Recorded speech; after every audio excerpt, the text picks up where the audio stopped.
All right, you're ready. All righty. So good evening. We actually are about to have this meeting.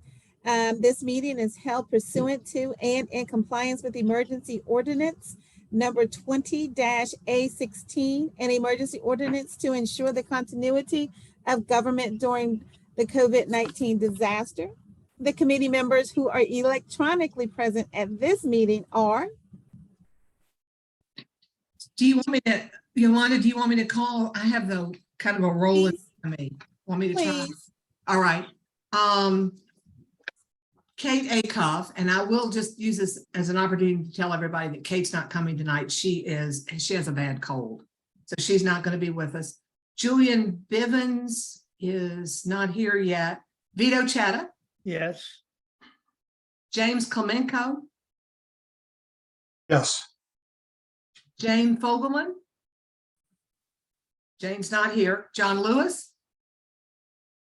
There's John. I see John waiting. Here. Yes. I'm here. Bill Love. Here. Rosemary Miller. Not yet. John Neal. I'm here. Cynthia Neff. We see Cynthia. She's muted, but we see her. Chris Rimbold. Jacqueline Salazar. I don't see Jacqueline yet. Yolanda. I'm here. And Kim. Here. Okay. Alrighty, And thank Jane you. Foy. And Jane Foy. I'm Yes. sorry, I forgot Jane. I just knew you were there and I'm sorry. Jane Foy. Okay, we're good. Thank you so much, Ms. Diantha. The persons responsible for this for receiving public comment are the Places 29 Hydraulic Community Advisory Committee and Albemarle County Development Community Development Department staff. The opportunities for the public to access and participate in the electronic meeting are posted on the Albemarle County calendar. Please note that the chat is disabled. If you send something to the chat, this is going to be sent only to the administrator. To ask a question or share comment, use the raise hand feature to indicate that you would like to speak. County staff who are present for this meeting: Carolyn Schaefer, Tori Kay, Sure, Catalopoulos. Catalopoulos, Diantha McKeel. Did I miss anybody? Okay. So at this time, I am asking if we can, if you reviewed the minutes and if there are any corrections at this time. Our outstanding secretary, Rosemary. Rosemary does a wonderful job with these She really minutes. does. We're gonna have to give her a gold star. I'll I move. move that we accept the minutes as submitted. Second. Thank you. It's been moved and properly second. Can we get a vote for yes? Aye. Aye. All righty, Aye. thank you. So we have accepted our minutes. We're now moving into what we have on the agenda for today. And we have Miss Amy Smith with the Albemarle County Parks and Rec to discuss our parks and green systems. Miss Smith? Yes. And I'm sorry to interrupt, Yolanda, but I just want to make sure, I'm not sure how long Carolyn's going to be able to stay with us. Carolyn. I'll be here the entire meeting. I can talk at the end. Okay, perfect. We talked about the beginning and I wanted to not lose you. No, that's fine. Okay. All righty, it's all you, Miss Smith. Sure. Thank you. I'm Amy Smith, Assistant Director of Parks and Recreation, and I'm filling in for Tim Padalino. He's on vacation right now. So glad to be here with you guys. I think I've been here maybe 2 years ago or so. So it's good to see all your faces. I'm going to try to share my screen, make sure it works.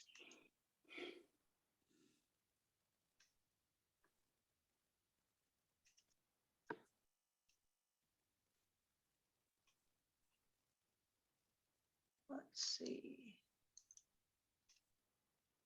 All right, are you guys seeing a PowerPoint presentation? Yes. Looks like it. We are. Perfect, perfect. All right, I'm gonna give you guys a quick overview of what we've been doing in Parks and Recreation for the last year and what's on the immediate horizon, kind of countywide, and then we're gonna focus in on what's been happening in the Places29 hydraulic area, and then we're gonna save about half the time for questions. So that way, wanted to make sure give you guys plenty of time to ask any questions you have. So we'll go ahead and jump right in. Biscuit Run Park. I know you guys have been hearing about that for a long time. We had a slowdown during COVID, you know, just like everything else kind of slowed down, but we're back on track with Biscuit Run Park. We got a couple more meetings with VDOT in our entrance. We're well into phase 1A. We should have a entrance off of Avon and Route 20 open next fall. So 1 year and a month from today. And we'll have probably about 12 miles of trails that have some trails are already existing in the parks, and we'll have additional trails added and improvements made to trails. We'll have a parking area, a restroom, and the major thing that's been the big holdup is the entrance. Well, the entrance. The VDOT entrance has taken us probably about 16 months to get through the process of having the slow down lanes and turn lane and all of that kind of stuff. But just want to let you know what's happening at Biscuit Run. Simpson Park, this past June, we put in a perimeter trail around the park. We had a short segment of a trail in the woods, and then we added a stone dust perimeter trail. So it's about 1/3 of a mile that circles the park. And we got that finished up. You can see that in the middle picture there. Finished up this past June. Back in December, we had a soft opening at Western Park. We have a playground out at Western Park, and there's going to be some more amenities added, a picnic shelter and a stone dust path, and some landscaping will be happening this fall. Dardentown Park, we expanded our dog park there, and we've added, I believe it was about 50 native trees out to Dardentown Park. We lost, I think it was about 110 trees, the ash trees that were diseased and had to come down. So we were able to replant 50. And of note, the Charlottesville tree stewards got involved, and they wrote a grant and paid for the trees. So that didn't cost the county anything to replant the trees. So that was a great partnership. And this is just a little more detail. Biscuit Run, I told you about phase 1A. Phase 1B, we just got funded for starting this past July 1st.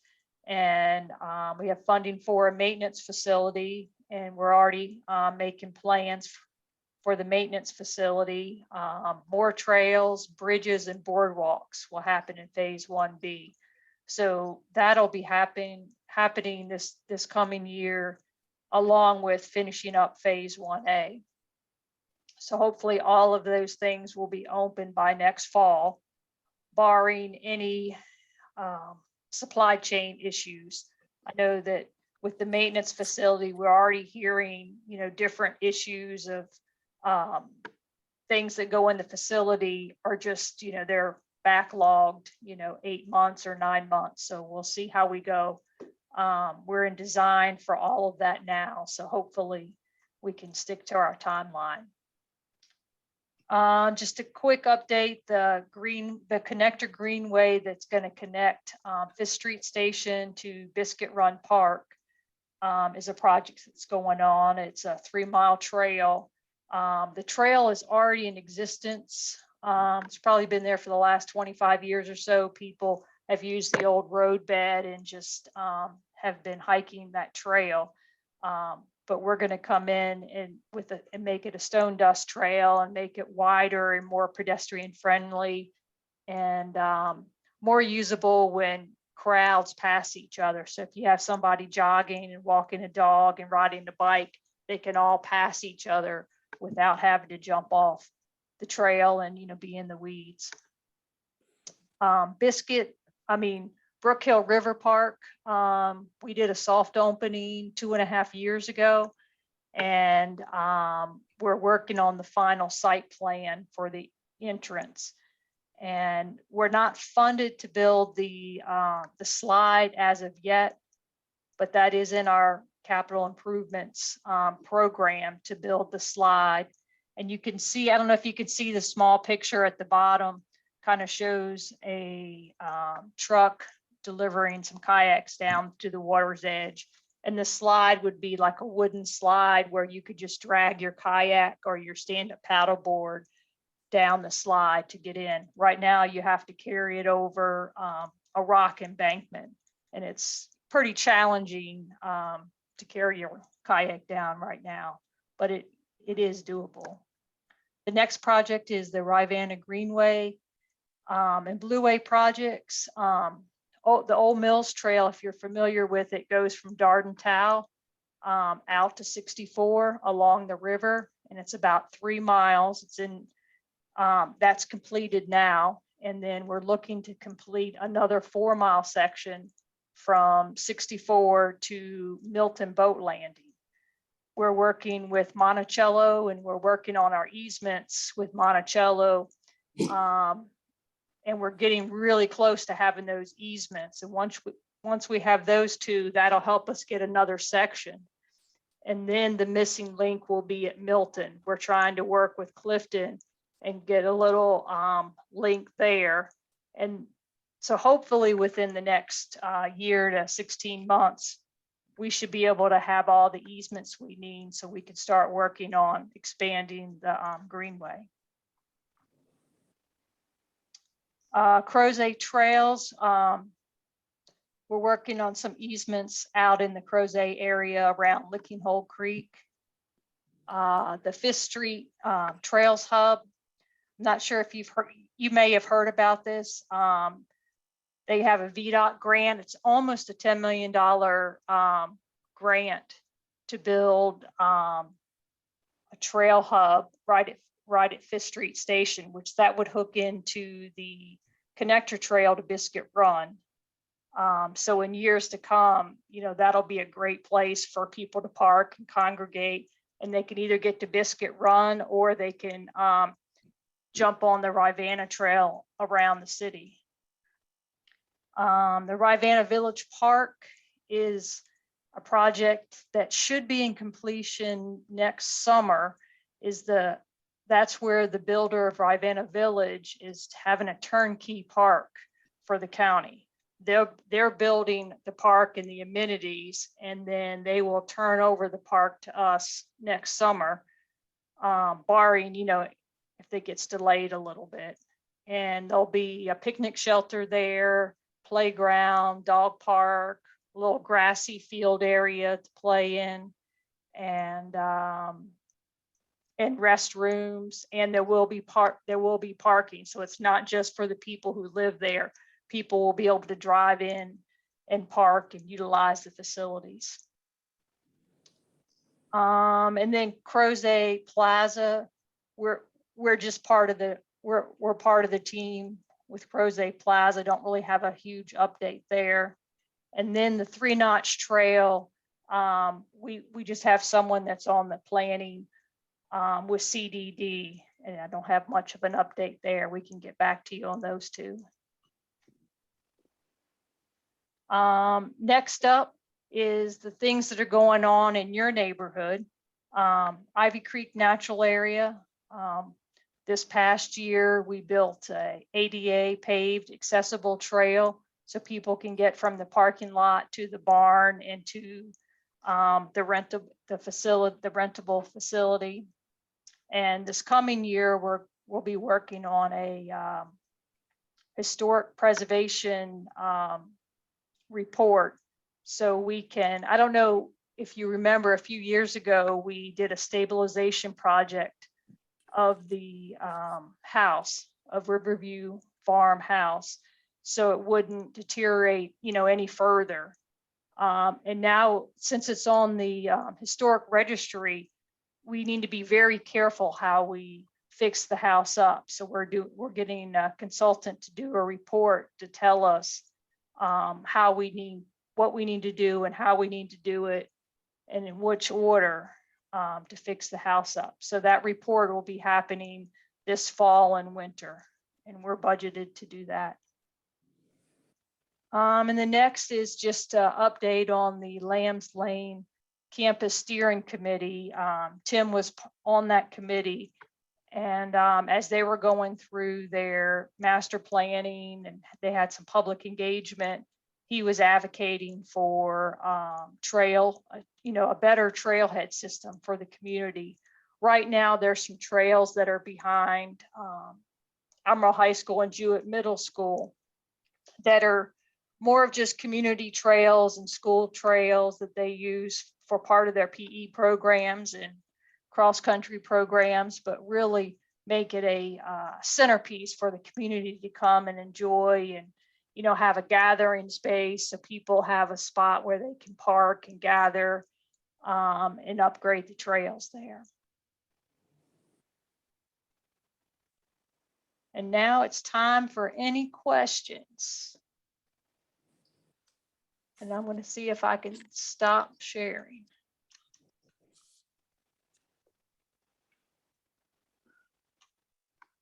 Bill? Yeah, you had mentioned on the Ivy Creek natural area about that, I guess it's a building that's on the historic registry. Which registry is that? Is it a state registry or is it the national?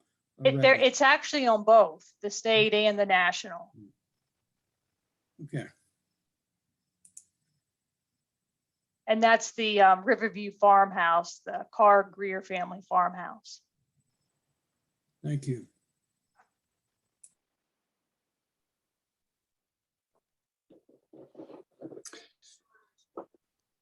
Can I raise my hand or just speak right in?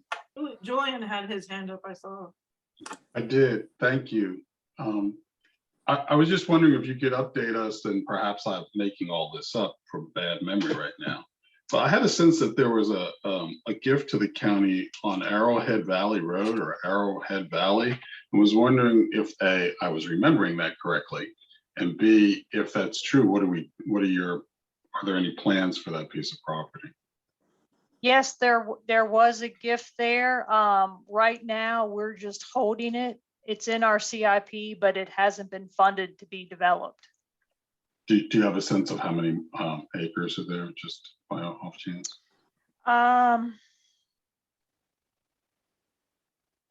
It's under 100. I'd have to look it up. No, I that's don't have fine. that off the top of my head. 100's good enough for me to just have a sense of how many were there. Thank Right. you. That's lovely. Right. Thank you. And while Clarity you on that address, I'm sorry. On that location for the donation of the land under 100 acres. It's down 29 South on the north side of the road in I believe it's called Arrowhead Valley, and it might be Arrowhead Valley Road or Arrowhead Valley, something like that.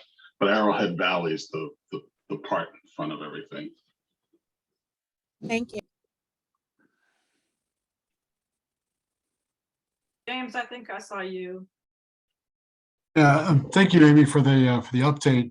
I was curious, you mentioned biking on some of the trails. Is there an effort by the county to make some of the trails or many of the trails, I guess, accessible for bikes? Because I know that many are only for walking and not for riding as well. for Biscuit Run Park. Yes. And for the connector too, the Greenway connector. Sure.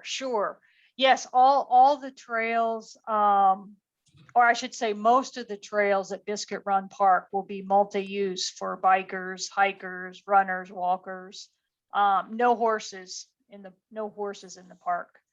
But they will be multi-use. And the Biscuit Run connector would probably be the widest trail. And then a lot of the others would be more like your single track, kind of single file. Okay, all right, thank you. Yep. And just to add a little more to that, the Charlottesville Area Mountain Biking Club, we're partnering with them, and they're funding and building a more of a intensive mountain biking area where it's a downhill park where the trail is going to be a little bit more steeper, and you wouldn't be able to walk or jog in there. That would just be for bikes, and they would be going just one direction, because the speeds that they would be going, you wouldn't want to have people going the other direction. But they would be in designated zones, and that's part of our master planning process. John? Yeah, thanks, Amy. One is the Ravana Development that you were mentioning, where they were gifting a park. Is that the one that's up near where Park Street, and where is that located? That one is by the fire station near Glenmore. Oh, okay. And then secondly, yeah, as president of the Charlottesville Area Mountain Bike Club, we are working closely and have an excellent partnership with Tim and Tucker and the whole Parks Department. And there's been a lot of cooperation and planning and support around Biscuit and a lot of the other areas within the county. So very supportive of the work you guys are doing. And thank you for participating and listening to us.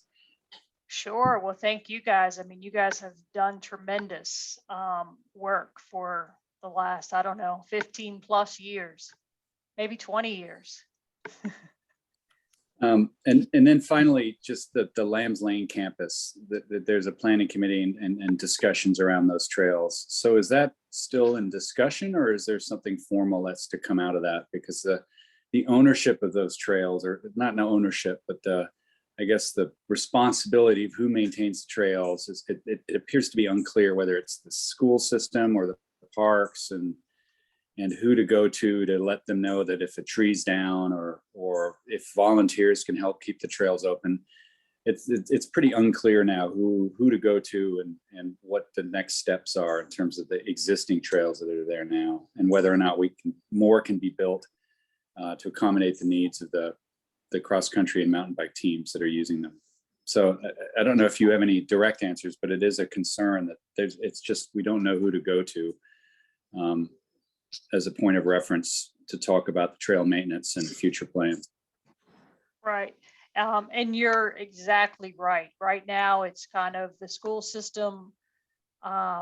It's kind of under their jurisdiction, but we definitely want to get more involved, because we know that, they don't have the staff and the time to maintain the trails with keeping up with the outside grounds of the schools. I will say we do have a big interest in being more involved, and we do have a meeting set up. The time isn't set up, but this fall to go over all our programs with the schools as far as fields, playgrounds, trails, and how we partner together. And we currently have a really good partnership with playgrounds on school grounds, where each year we both put in our CIP. When playgrounds need to be replaced, we both put in there and split the cost 50-50 to take care of the playgrounds. And we want to have a similar arrangement with the trails. So it is on our radar to make a plan this fall. Great, thanks, Tim. And that brings up a good point, and I'm sorry to interrupt, because I see Cynthia has her hand up, but just on that point, Amy, that Rivanna is going to be putting in a water pipeline that's going to go down Hydraulic Road and onto Lambs Road, and then behind the schools and out onto Garth Road. And certainly we have all talked and hoped that over top of that pipeline will be a perfect place for a multi-use path. And I just don't want to believe people to lose sight of that, because that pipeline is not scheduled to go in for a few years. I have as one of our agenda items for this CAC to have someone from Rivanna come to us and talk to us about where that path is and I just want to keep mentioning it because we want to make sure that that happens. That's all. Definitely. I'm totally with you. Keep bringing it up. Cynthia? So, yeah, so I just had a real quick question. I don't even recognize some of those parks, but I'm not like John, who's out on the trails, you know, and knows every trail in town. Is there some place, I mean, how do I find some of these parks? How do you, go check them out and look at them and that kind of stuff? Sure. You can get a quick overview from our website. We have 12 parks that are open. Some of the parks I mentioned are ones that are just in holding that aren't open to the public yet. But we have a few pictures and a little blurb about the parks. We could also mail you our parks map of all of our parks that has all of them listed and what's at each park, you know, which ones have swimming, trails, tennis courts, soccer fields. Cool. Good to know. Yeah, definitely. I can't get that little yellow hand thing, but I'm raising my hand. What are we doing about the algae at Chris Green Lake that people and dogs can't use the lake? Sure. We have a contract with Solitude Waste Management, and they treat and test the lake for us from May through October. And just, I believe it was 3 weeks ago, it came up just above the acceptable limit. So we had to shut it down for swimming and for the dogs to get in. A person would have to drink like a lot of water or a dog for it to be a serious issue.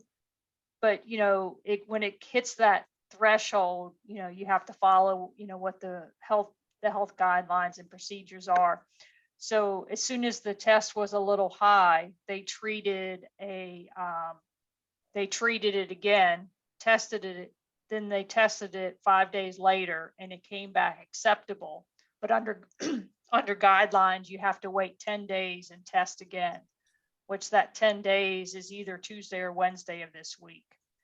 Does anybody know why this is a continuing problem? You know, we've gone to all the experts and it's a perfect storm with humidity, storms, what's feeding into our lakes. Bingo.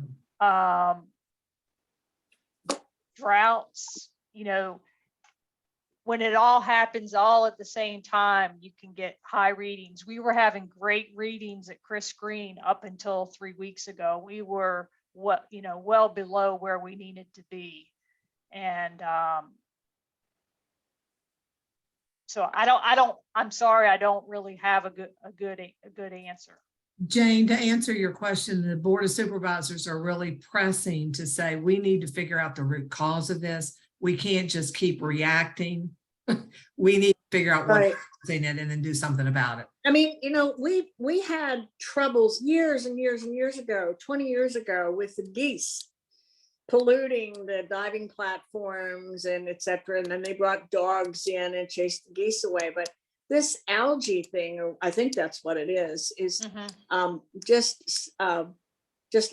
really annoying. I mean, it's such a beautiful park and it's so well used, and it's a shame that this keeps happening there. And we have to figure out the root cause of it, whether it's coming off of yards that are feeding into that area. You know, we just have to figure it out because we've had summer after summer now where we've been having to deal with the situation. It's time to deal with the root cause. And I think staff is really looking at that for us and trying to go back and figure that out. It's a great question. I don't see any other hands. I have one more question. on these multi-use trails where you're going to have bikers along with pedestrians, what are the standards for those trails? For example, is there a minimum width? Because I have a slightly different perspective on this. I'm concerned about pedestrian safety, and that's from 18 years of living in New York City. And pedestrians and bikes don't always mix well, just put it that way. And Sure. and I'm sure these biking clubs are responsible, but there are a lot of other bike riders who don't pay a lot of attention to the rules. So anyway, that's my question and concern. Sure. Totally understand. Bikers are supposed to yield to hikers and walkers, and everybody's supposed to yield to a horse. That's the regulations. But I mean, you're totally right. You can put up a lot of signs and some people may not pay attention to the signs. That's one reason that, we plan on having that connector trail wider, and it's more of a straight shot so you can see each other coming versus the skinnier trails that have all the curves and coming around a blind curve. It's tougher to see each other.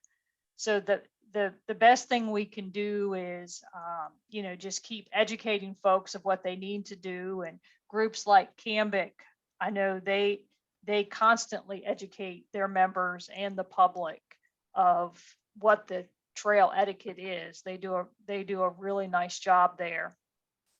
And then we as parks, put signage up. And then we also try to have different parks for different activities, like Ivy Creek. There's no bikes at Ivy Creek. That's just for hiking, enjoying nature. So you have a spot, where if you don't want to run into a bike or a horse, you can go there. And then the downhill mountain biking spot that's going to be at Biscuit Run, there'll be a spot just for bikes. So, to have some places where you can go and either bike or walk and not have to worry about, each other, I think is a good strategy. And John may have something else to add. I'm sure he's dealt with that question too. Yeah, can you guys hear me? Yep. Yeah, it's Bill, it's valid, but it's not just bikers, it's runners as well. Runners also put in earphones and stop paying attention to what's around the corner. I think a lot of, there's a lot of shared use trails that are out there today where there's bikers and runners and walkers all share, with very few incidents, or at least reported incidents of people getting hit or getting in the way. Pretty Park is one of the most popular parks in the county, and has a lot of different, including horses, there's a lot of shared use, and everyone seems to get along pretty well. Same with the Ravana Trail, there's a lot of shared use, very few reports of any kind of incident. So overall, it's, people have been behaving themselves. There's always exceptions, unfortunately, or a bad apple. It's teenagers going too fast, or people with headphones on that just don't pay attention to what's around them. But the majority of the time, if the trails are built right and have good lines of sight, those kind of issues are mitigated. And we do everything we can to educate our users, and so does the running club. I have Peter Krebs with his hand raised. Go ahead, Peter, you can speak now. Thanks, Carolyn, and thanks, Amy. That was an amazing presentation. This isn't actually a question, but I wanted to put on the CAC's radar another parks project that's in your neighborhood. It looks like tonight the City Council is going to approve a total of 1.2 million in combined ARP and local CIP funds to finally build the Meadow Creek Greenway, connecting Greenbrier Park to Greenbrier Drive right by Java, and then continuing to Mickey Drive and Hydraulic. So finally, that's been in the works for a while. Looks like the local funds are there for. I'm raising it now because eventually, although this is a city project, the city and the county are going to have to work together to connect that final piece, which is from Greenbrier Park to the John Warner Parkway. Stay tuned. We'll talk about that more in the coming months. And I just want to mention to folks that while we are really blessed in this community with lots and lots and lots of parks, right? We have an enormous amount of land and property in parks. Most of them are outside of the urban areas. And I just want to remind people, Charlotte Humphreys Park is the only park that we have in the county. And I really think it would behoove us to start thinking about in the urban areas, thinking more about how do we get a pocket park or two into our urban areas, because many of the folks that live in our community don't have the ability to ride a bike for 15 or 20 minutes to a park or ride a bus to a park. And many of our buses don't even go to the parks. So I'm just starting to say, let's put on our radar screen that pocket parks are really important for people that live in the urban area. And we are blessed to have one and we're taking good care of it. And I really appreciate all of these big parks outside of the urban areas, but they're not accessible to many of our residents, especially in the Rio district and the Jewett district. Just saying. Amen. Very true. And Amy, will you update us just so people know, because of course the equestrian piece is very different. I don't see Jane Fogelman on because she's one of our members, but Jane actually rides. And which parks are the equestrian parks? Because we have a couple, I think, but. Yep. Yep. Pretty Creek and Byram, Patricia Right. and Byram. Yeah, that's right. That's right. Just so folks know. Mhm. But I really am like a dog with a bone on this one, that we need pocket parks for those folks that live in our community that do not have the ability to get in a car or on a bicycle. We have to have walkable areas for those residents as well.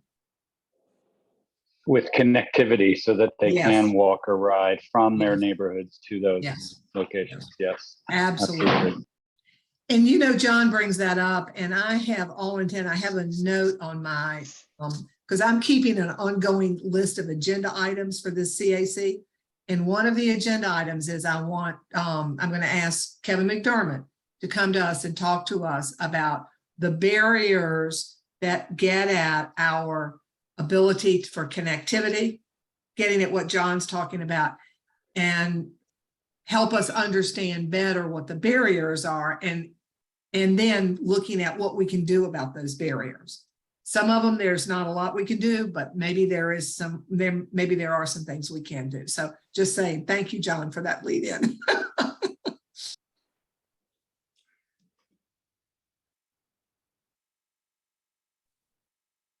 There aren't any Amy, more questions. Oh, go Yeah, ahead, John.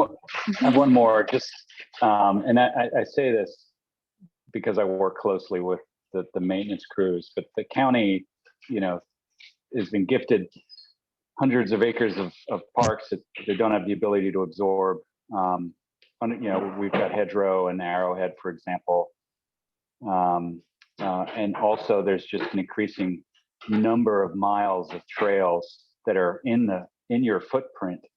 My concern is just always the ability to maintain them. As a volunteer org, where we've reached out to Tucker and Tim and said we're available to help participate. Or in some cases, we've looked at, we've talked about, hey, if a volunteer organization like Cambic or the trail running community says, here's an option for a trail plan and a park that is, potentially has room for more, or there's a local interest, for example, like Mint Springs. What are the options in order for an external community to help build and maintain those trails? And that the fear is always from the apparent fear from the staffing side is it's just more trails to be responsible for with an already thin crew. So I just want to call out that anywhere we can increase the ability, since trails are so popular after COVID, how we can keep a focus on the ability to support and maintain them and allow it to grow, rather than use the lack of the ability to maintain them as a way to reduce the ability for us to grow the trails and increase the opportunity for people to get outdoors and enjoy the beautiful spaces we have. So it's more of a comment and it's just a heads up.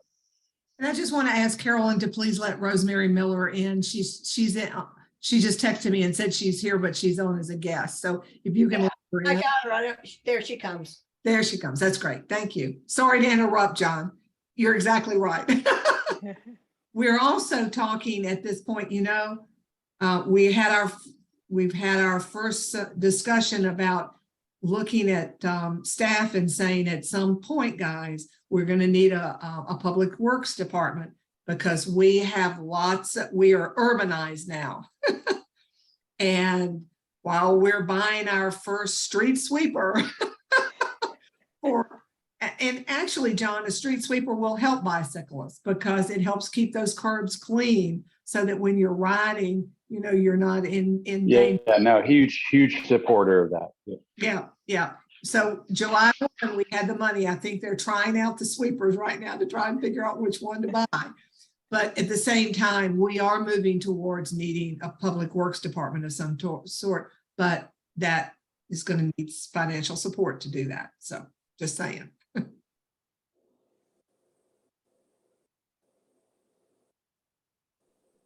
All righty. Do we have any more questions for Parks, Albemarle County Parks and Rec Representative Amy? Okay. Well, thank you so much, Amy, for all of your information. I was taking down quite a few notes, so thank you very, very much. Thank you. Thank you for having me. Appreciate it. And Amy, can you share your presentation? Would you with so we can send it out? And I know Rosemary, as our secretary, would probably like to be able to. She's nodding her head. Yes, so that would be great. Thank you. Yep, I sure will. Thanks. Thank you. All righty. So we now have Kim Swanson for the Charlotte Yancey Humphreys Park brief history and update. Kim? Yep, and I'm gonna do a screen sharing thing. Hopefully this will. Is everybody seeing that?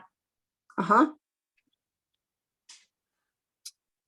Okay, so I have a 10-minute window to talk about like a history and update, or 5-minute window to do that, and then talk about this sidewalk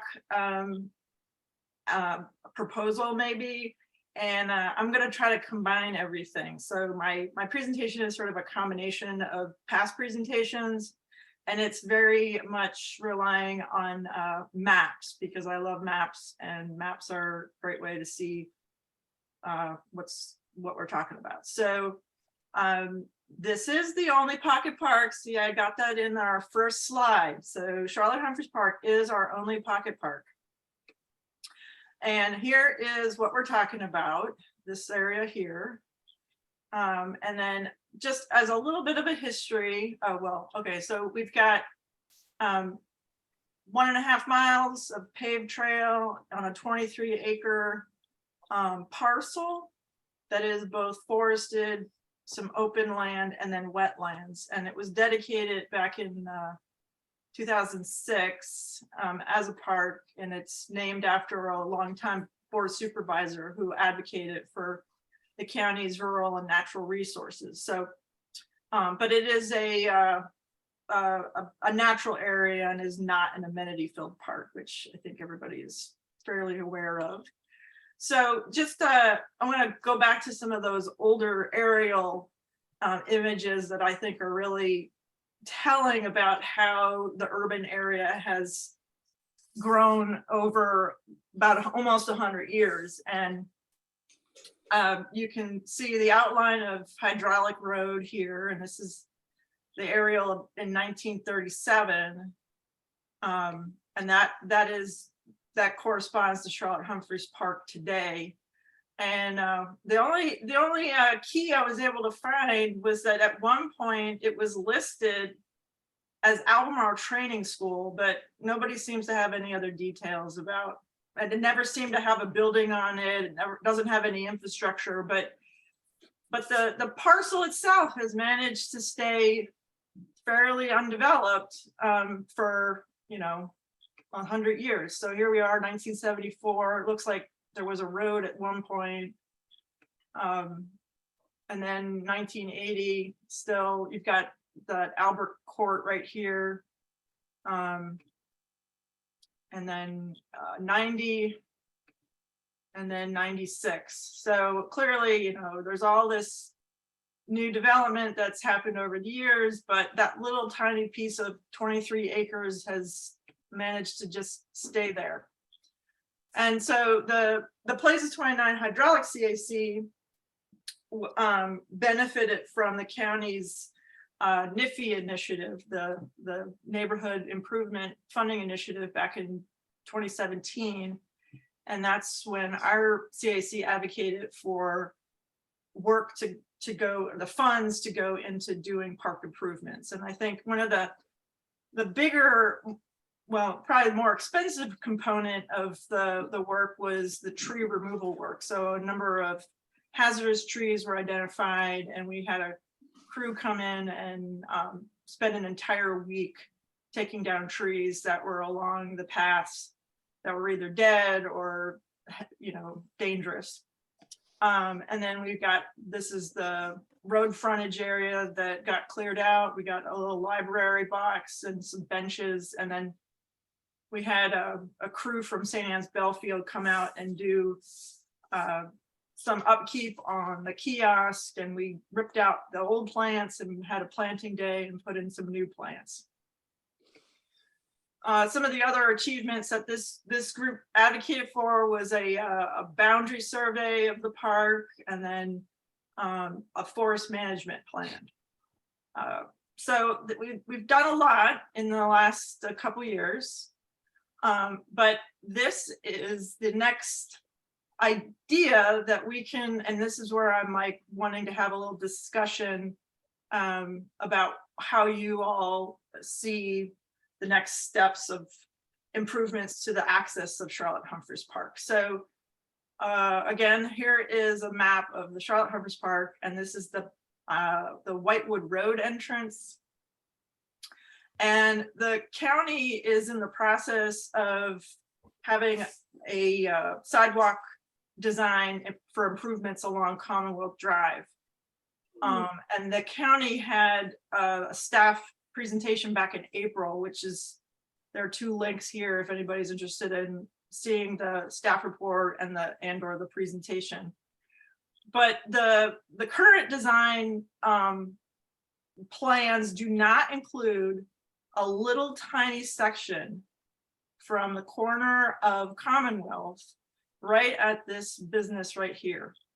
And this is an image shot from this corner right here. Oops. This corner right here, looking in this direction. But the sidewalk ends here, and then there's nothing. So this is looking southeast out of Charlotte Humphreys on Whitewood Road entrance, southeast, going down. And then you're walking along, and then this is where you step off.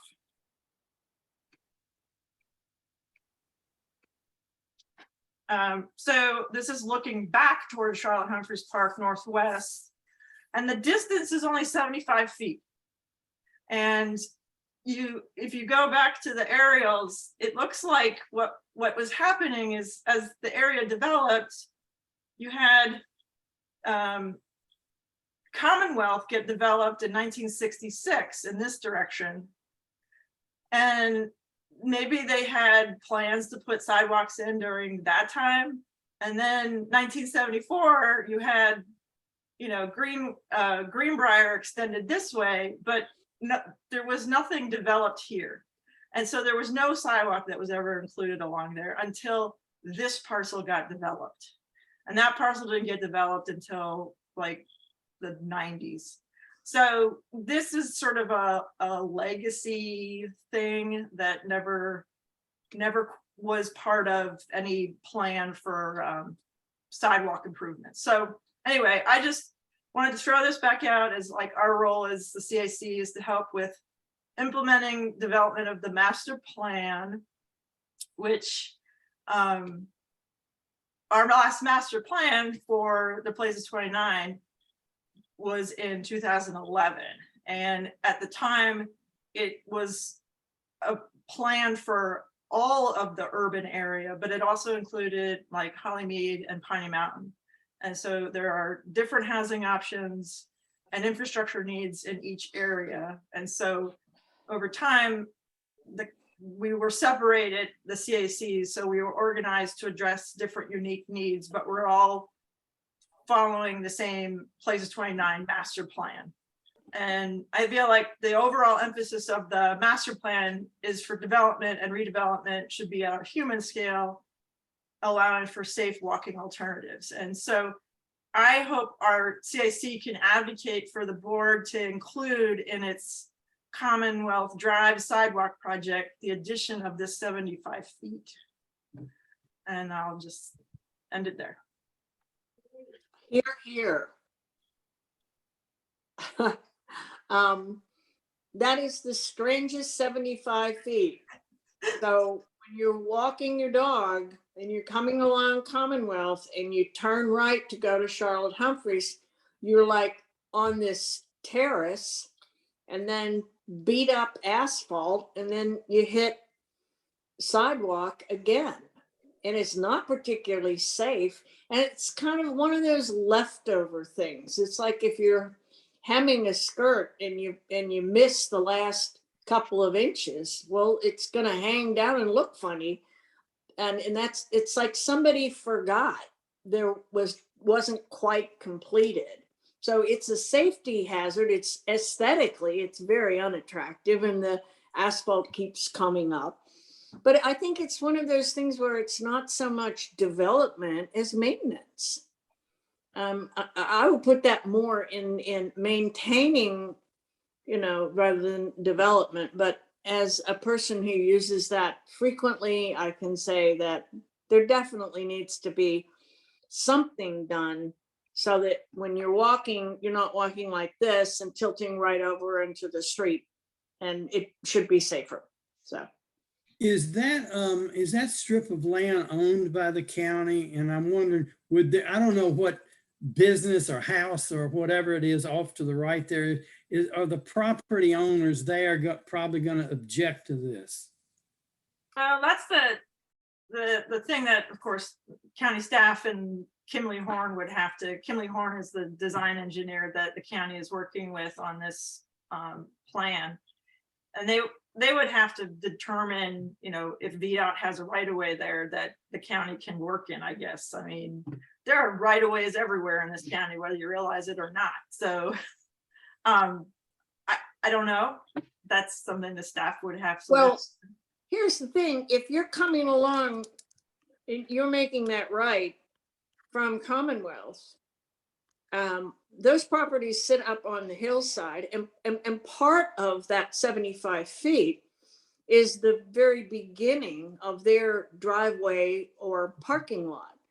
So if that were to be improved by the county, I'm sure whatever business is sitting up there on the corner would welcome the improvement. Yeah, because right now that's my feeling too, is I can't imagine any property owner would object to having a better driveway entrance into their business. Right, exactly, because right now it's potholes and loose asphalt. Right.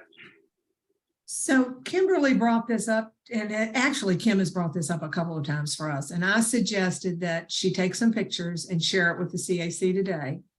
As you all know, you're advisory, but it seemed like to me that this would be a great project for you all to take on to advocate for, right?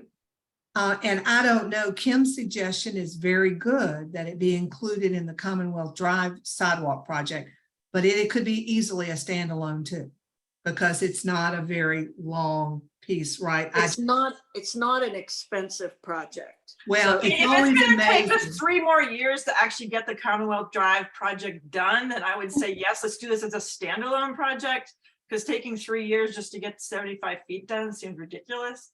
But if the Commonwealth project is going to move along faster, that would be fabulous. I would suggest that we let staff decide, but I'd love to get that piece done. It would be great to get that done.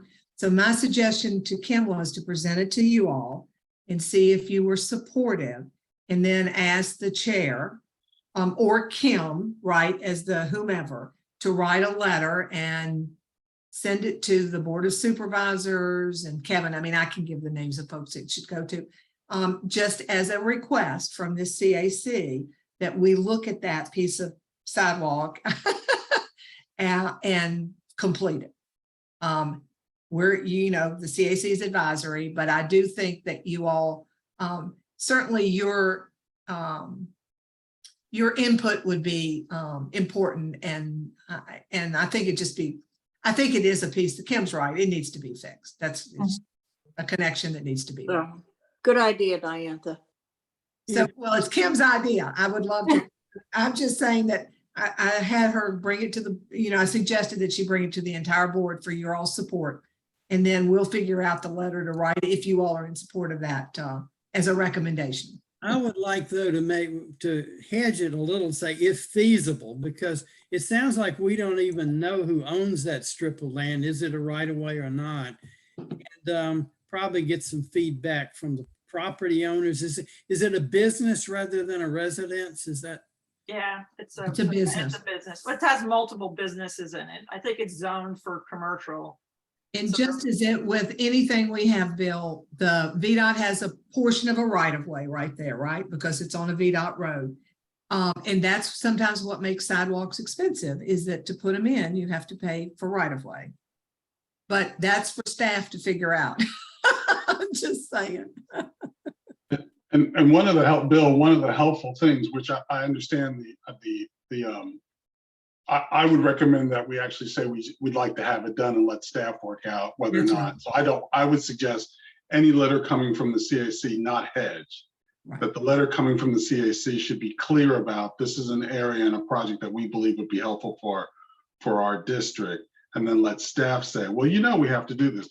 You have to sort of have some interaction with the property owners. But I would share with you that the property owners already have a sidewalk facing, they have the same sidewalk, they have a sidewalk on Commonwealth Drive.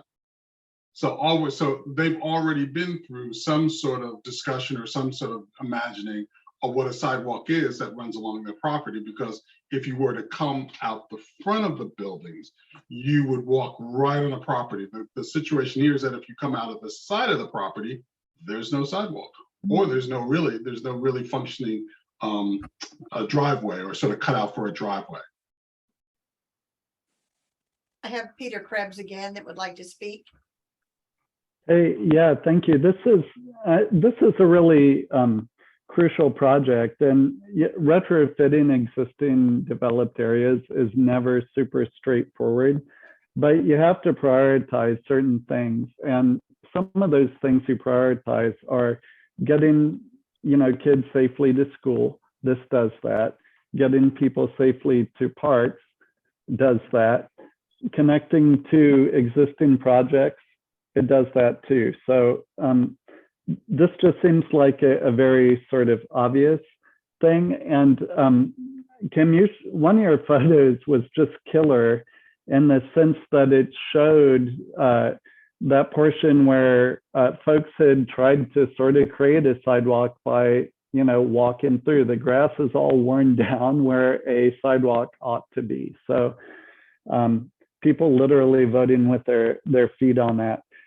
When you're talking to staff, I'd also note that in addition to that, you know, sorry to use jargon, desire line existing, it also indicates that folks walking to the park on this sort of sketchy path are having their backs to traffic, which is not how we want people walking. So it just seems really important. And you know, let me know if anyone in the sort of advocacy community can help. This seems like a no-brainer. Yay. Peter, if you drive by there, Peter is exactly right. And Julian, you can see the path because people are using it. And they're making the decision with their feet. And so. And what we should also be encouraging is to people use the sidewalk and not cut behind the private property, because that's what people do now. And they cut back as they come. Yes, I know a lot of people do it. They cut behind the businesses right off of Commonwealth and then pick up the sidewalk. It's just, and the reason is because it's just not safe. When you come around that corner, there's a whole lot of traffic and there's no place to go. And if you have an energetic dog, you have to be, right on with her leash. So I'm one of those people. I'd rather go the safe route and, get the threat of being yelled at by a property owner than I would put my dog and me in jeopardy. All right, so it sounds like a resounding yes from everybody, and Yes. okay, then I'll work. Rosemary has also kindly offered to help with creating a letter, and so we will work on that and pass that on to the Board of Supervisors, and hopefully we'll have something to report back at a later date. Thank you. Thank you so much. And Kim, thank you for bringing this to us. I really appreciate it. It's great. It's all good. I just wanted to, Kim mentioned when she was talking about the Charlotte Humphreys Park, she mentioned Almar Training School. And for those of you all, if you Google Almar Training School, I mean, you can find out more information about it. Almar Training School was a segregated school for African-American students. It was located north of Charlottesville, near what is now the Ivy Creek Reservoir. And it burned down and was rebuilt. And many, in 1951, the students that were at the training school and then the Union Ridge graded school were then transferred, or it was closed and they went to Burley, right, as of 1951. If you're interested, though, there is a marker, a historic marker on Rio Road. And I'm trying to remember exactly, I don't know the address, but if you go past if you're driving down Rio Road and you're heading north, right? And you go by the rock store, and then you go by the trailer park, and there's a little business that's right down there that you can actually turn in and park. And I can't remember exactly what business it is. I want to say it's an engineering. Julian, do you remember? It's an HVAC company. It's HVAC. Oh, past that little white church, you mean? past No, on the that. other It's side. It's On the other side, further across down. from it's across from the parking lot, which is the parking lot that goes into Four Seasons. Right. Oh, yeah. Okay. Seasons. The sign is, no, the trainings, the sign, the historic marker, if you go past the rock store heading north, on that side, there's a trailer park. And then the next business down has a driveway that you can go in and park, and the historic marker is right there. If you're okay. Take a look at it. It's kind of fun. It hasn't been there very long, maybe a year, Julian, year and a half. Yeah. Anyway, I just wanted to follow up on that and close the loop for the Almar Training School. So we'll look forward to getting a letter, and we'll share the copy of the letter when we get that written and everything with everybody. So that's great. Thanks. Thank you so much, Kim, for the history and a wonderful presentation to bring to our attention. Alrighty, so we now have our Board of Supervisors, our Planning Commission, and School Board updates. Diantha, Julian, is Kate from here? I guess I can go first, and then Julian can follow me. Kate was ill tonight or today. She has a bad cold. She said to let everybody know she does not have COVID. She has a bad cold, but she didn't feel like she wanted to try the meeting tonight. So we'll have to postpone the school update. I wanted to just give us a couple of quick updates on if you ride down Lambs Road and go into the LLC, the Lambs Lane campus, you'll see a lot of construction is happening. The Boys and Girls Club have already said that they will not be open until after the first of the year. I think they're having some, issues that as everybody is having right now with getting supplies in and the supply chain and everything, plus just timing of the construction. But you will notice that our sidewalk project is going in. And I had an update. Let me just see. It says 2,000 feet of sidewalk and pathways that are stretching from Albemarle High School to Greer Elementary School. And they're putting our sidewalk project in along with stormwater infrastructure improvements. The construction began in early June and completion of the sidewalk is planned for mid to late September of 2022. So it's moving right along. And if you dive in there, you can actually see a ditch that look, you know, they're building and you can identify it. So it's really pretty great. And thanks to the CAC for putting your energy and the monies that you had from the NIFI grants towards that project. I also wanted to update you a little bit on the Lambs Lane campus, the master plan that was initiated by the school division is complete. That plan is available to be seen online electronically. Maybe what I'll do is ask, we'll get somehow or another, we'll get somebody out to send out a link so you all can take a look at that master plan if you'd like. It includes better connections and a loop road around. It deals with traffic. It deals with trying to get a lot of that, the gas station and the car wash and everything off of that campus so that it can actually be an educational campus. It's really an interesting plan, especially for those of you, and I see a few of you on here that have children that may be attending the schools on that campus before too long. So take a look at it. And what I'm going to do, if you all agree, is I'm going to see if I can get someone at some point to make a presentation to us about that master plan. I think y'all will find it interesting. I'll put it on the list. Where can people find that information? I'll send you the link because since it's a school project, I'm not actually sure, but I have a link I can send so that we can forward it to everybody. It is not funded. It is a master plan and it is not funded. So it's going to have to go into the pile of things that we have as requests. But the nice thing is that the consultants work along with the community. They staged it because if we tried to do it all at one time, it'd be impossible just because it'd be too expensive. So they have staged it in the plan, what could be done first, and then what needs to follow to make bites of it, which makes it much more affordable. So Julian, do you want to add anything to it? Because you and I were both part of that committee. We were. The only thing that I would add is that hopefully you will get a chance to see it.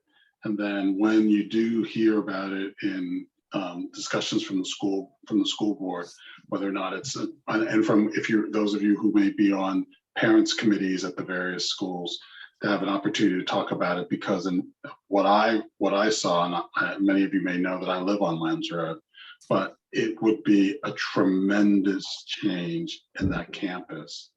And I think in some very important ways, it would help to bring not only a usefulness to that land, but also an elevation in its prestige in a way that I think would be very, very smart for not just the Jewish, or just not for us in our CAC, but I also think for the county. I think it would help to, we talk, I'll pause for a second. So, we talk a lot about, so where's the nucleus of our county?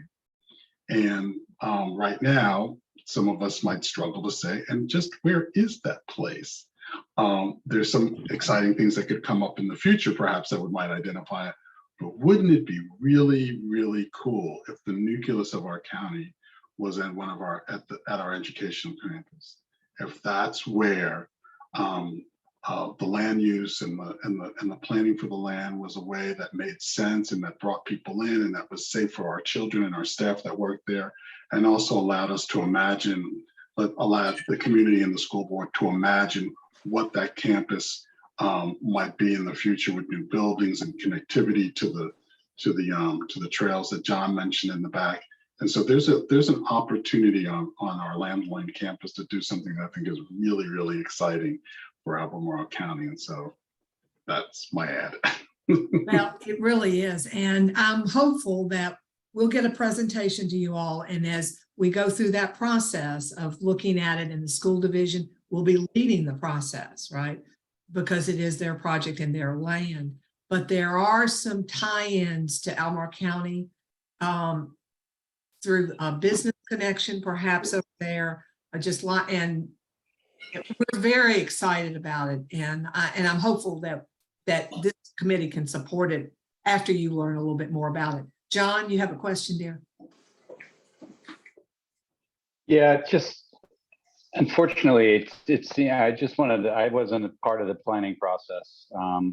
My concern is just there's a wonderful green space here, and we talk about pocket parks and the ongoing growth of Albemarle area, and the plan seems to look at that green space that is in the footprint and see it as an opportunity for more buildings.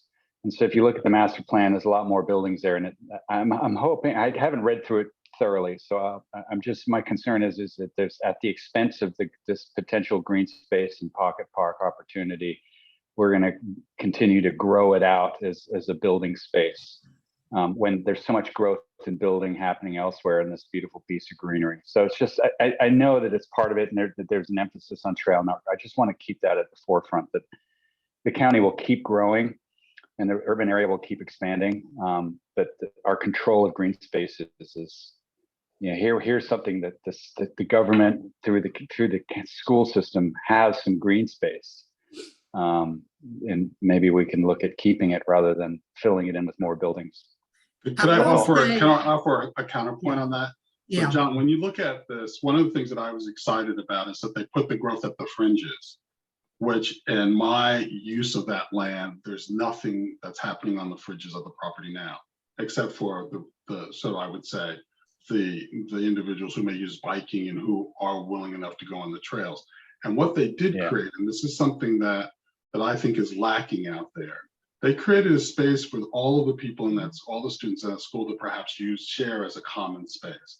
Mm-hmm. So they intentionally created a green space, a big, put a nice green alley. So is it forested in the way that it is now? No, but they did not, and some of the buildings that are there, I think are hoped for buildings.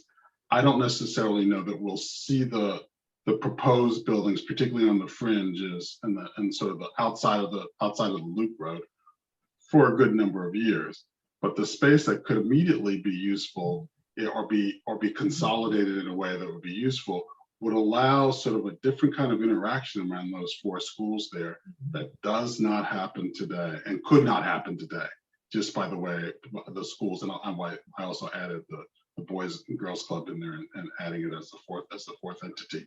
And that's about, for me, that was about creating community in a place that feels really separated right now when you stand when you come onto that road. And that was a win for me. That was a win for me. And I think the plan does allow, John, and that's why you all need a presentation, because I think it does allow for green space.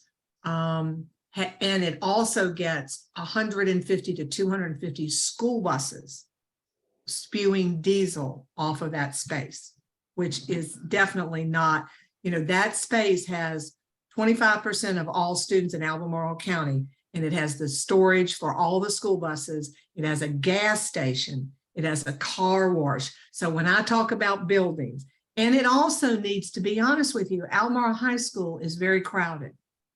So this plan would allow some expansion of Albemarle High School, which I think is needed, to be honest with you, right? It provides a much safer loop for traffic, and it provides, I think, for green space, and it looks at very carefully trails and how we can access that property in a much more cohesive way. So I would hope when you all have a chance to look at it, that you would be supportive. Rosemary. Excuse the noise happening behind me.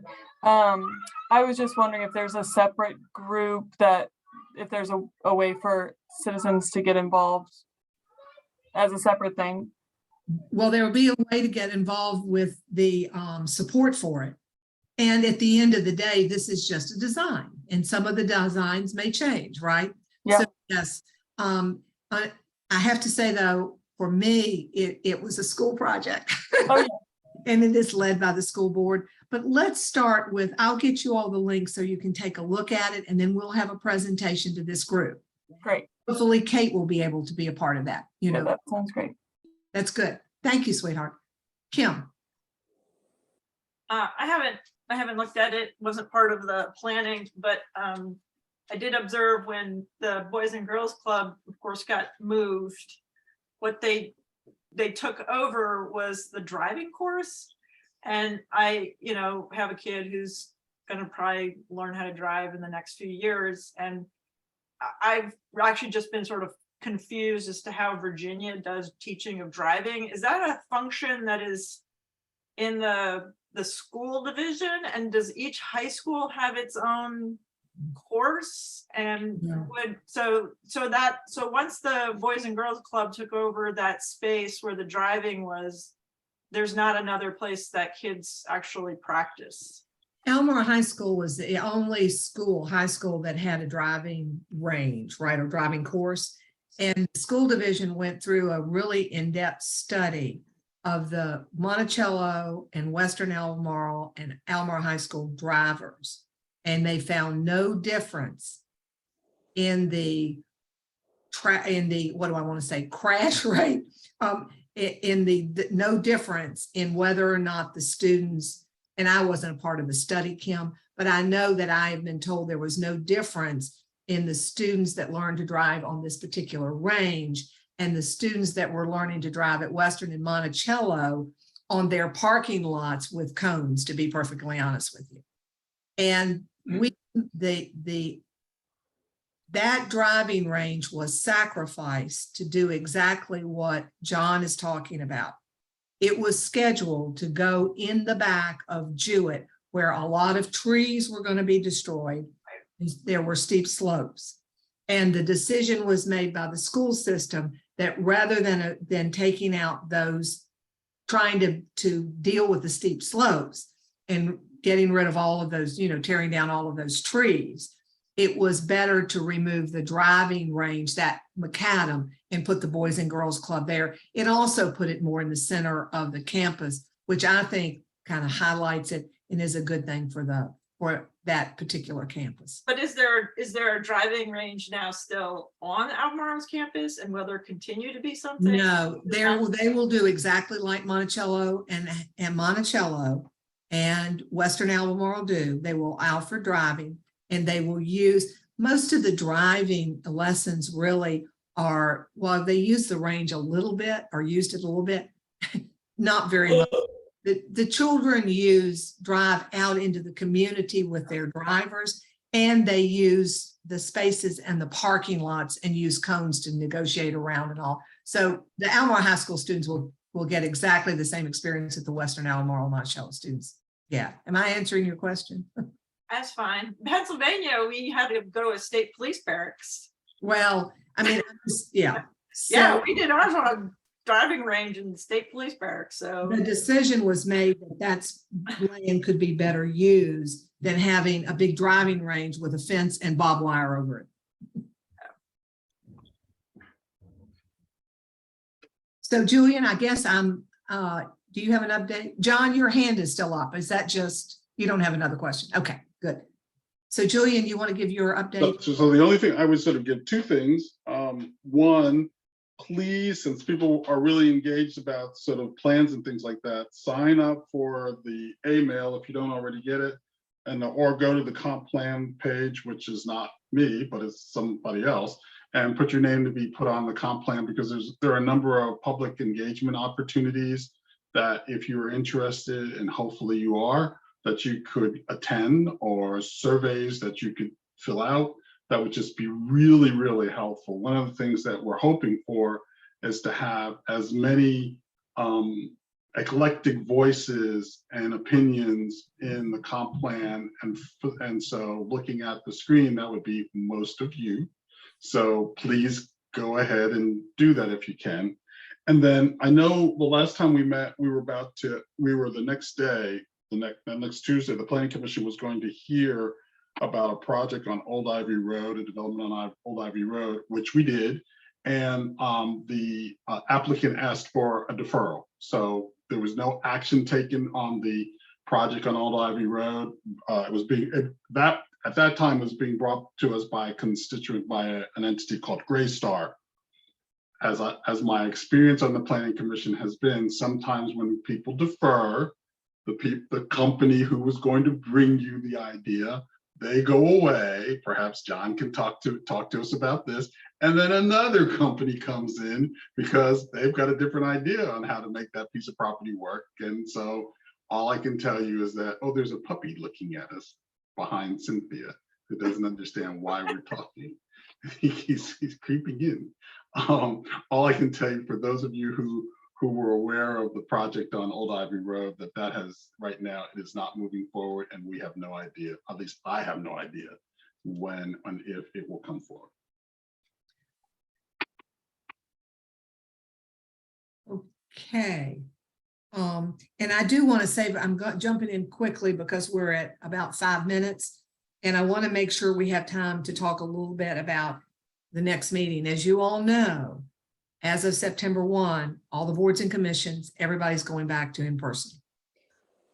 So this is our last Zoom meeting. And with that, I want to thank Carolyn, who has been our technology guru extraordinaire, because this is her last meeting with us. She has other things she has been assigned to do and has a whole nother life. Carolyn, if you want to say anything. Well, I want to thank you all. I've really enjoyed this CAC. Might be my favorite. I should say it out loud. I've learned a lot from each of the CACs, but you all are just a wonderful group of people, and you've always made me feel so welcome.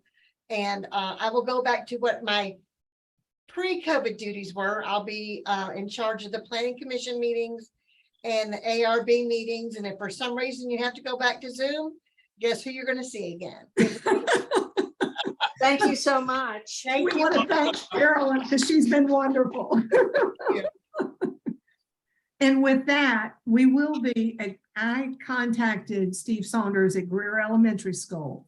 Now, this is up to you all, but I was assuming that we would go back to meeting at Greer Elementary as we were before COVID. My hope would be that once the Boys and Girls Club opens, we will be able to negotiate a space with the Boys and Girls Club, but that's not going to be for a while. So if it works for the group to go back to the media center at Greer Elementary School, Steve said that was fine. Then that our September meeting, most likely, and this opens up another topic. So we had talked about the tour, right? We were going to get together and do a tour, which let me just lead into that discussion. So Jody Saunders, who lived at Stonefield and works at John, sent me an email, and she's taken a job in Virginia Beach. So that's why Jody's not with us tonight. Jody is leaving in a week or 10 days. I called the director of John, Ted Riddick, and asked, and I said, we're losing Jody. And she said, we could maybe have a jaunt bus for this tour. And he said, that would be fine, Diane. Thought we will honor that commitment. So I would suggest, based on some of this rechanging and rejiggering, that we plan on the tour in October, if that works for you all. The weather might be more accommodating, to be honest with you. And Ted seemed to think that he could work out the jaunt bus better if he had a little bit more time. So I'm throwing this out for you all to just at work. Good idea. Okay. I've heard from Vito. I'm seeing nodding of heads. I think October will work for me. Good. Okay. A lot of thumbs up. Yeah, great. What's the date in October? Well, we always meet the third Monday in the month. So I'd have to look. I can look real fast in my calendar here. So that's going to be the 17th, Jane. So we October the 17th. No can do. Well, I mean, I'm just, yeah. But I'm just one person, but that's okay. Right. As long as we don't have, Bill? I was going to ask, so are we thinking in terms of sort of a theme? I mean, for example, of the discussion we had at the previous meeting on affordable housing and then where immigrants were moving in, it would be useful, for example, if we could do a tour on affordable housing. I mean, I'm familiar with a few of the places where things are happening, but not others. And something like that would sort of put it all together would be very helpful. And I think, to be honest with you, the idea was that we take a tour of our area that we represent and we talk about affordable housing. Some people may not have even been by Charlotte Humphreys Park, right? So we look at, and we'll have someone who can help us perhaps from Parks and Rec as a tour guide. That's what we did before, Bill. And I think you're right. We'll probably go down Lambs Lane campus to talk about Lambs, because I don't know that everybody's been down Lambs Lane campus, right? Most of you probably have been, but I think it's good to refresh, and things have changed now. So we'll be touring the area that this particular CAC covers, and maybe a little bit outside of that area, but certainly in our hood, if that makes sense. And we'll have hopefully a tour guide, someone besides me. Is that so? If we could plan for October, and the idea is like we did before, we would meet at Greer and get on the bus. The wheels go round and round and round, and we all take a tour. And I'm hopeful that we can get a bus that will hold everybody.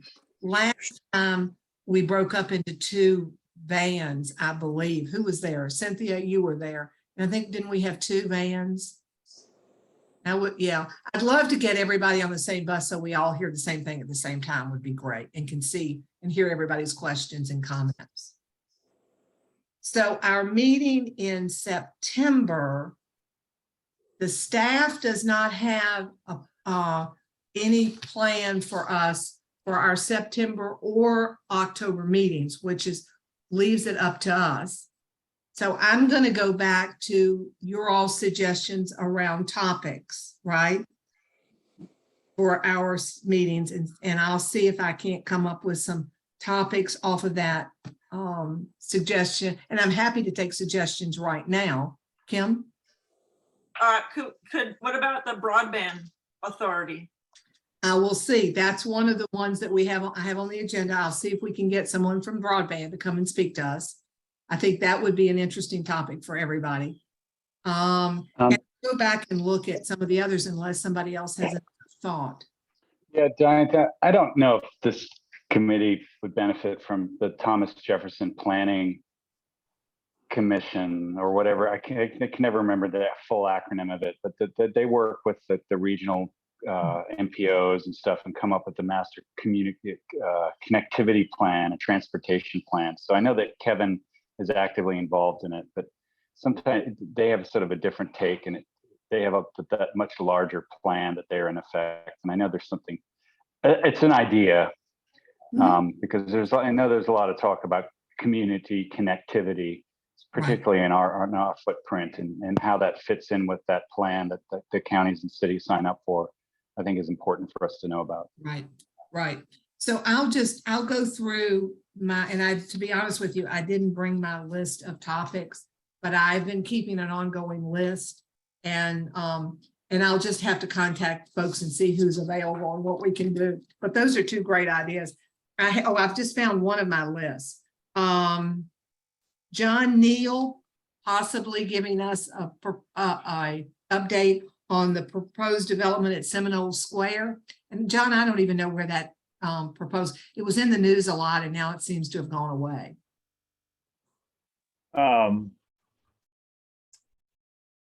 I would say it has not gone away at all. There's lots of things happening, but nothing really to present at this time. I think it's a fair thing to say. So that's great. And I didn't mean we'll go away. I just meant we're not hearing about it in the news. That's right.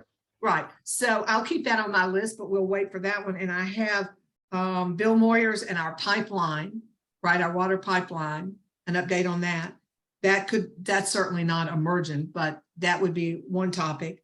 And I have what middle density means and a presentation from staff, because a couple of the other CACs have received a report from staff on middle density, which we hear a lot about and what it actually means.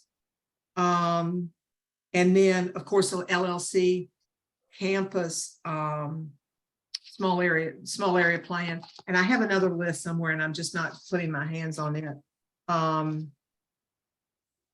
Oh, I guess the comp plan review, but Julian, it's probably too early for that. And a presentation on transit would be good because we have lots of transit happening in the community right now. So I'll come up with, let me take a look at all of these and I'll aim for a couple of presentations that hopefully people will be interested in. But I have broadband right now and connectivity as a suggestion if that works. And what's the date of the next meeting? Is it? So the next date is September the 19th. For your calendar, September the 19th. And then in October, we'll plan for our tour. And we'll all get together for a tour. That'll be fun. And Jane, I'm sorry if you're not, she's going to be somewhere fun out of the country. You can take me on a private tour when I get back. There you go. I'll do that. So with that, I'm going to turn it back to our chair, Yolanda.